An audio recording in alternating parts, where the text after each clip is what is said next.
सबैलाई नमस्कार।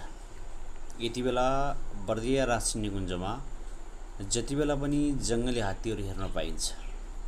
यो बेला वसन्त ऋतुको समय छ, जङ्गलमा पानीको अभाव छ। पानी खान जङ्गली जनावरहरू कृत्रिम तालहरूमा आइरहेका छन्। आज मैले यो बर्दिया राष्ट्रिय निकुञ्जको सुन्दर ठुलो किसिमको हात्तीलाई जुन देखाइरहेको छु, यो बर्दिया राष्ट्रिय निकुञ्जको हो। बर्दिया राष्ट्रिय निकुञ्जमा चाहे त्यो महेन्द्र राजमार्गको आसपास होस्, चाहे बबई नदीको किनारमा होस्, चाहे त्यो जङ्गलमा खनिए कृत्रिम तालहरू होस्, चाहे त्यो कर्णाली नदीबाट आउने पानीको छेउछाउमा जङ्गली हात्ती देख्न पाइन्छ।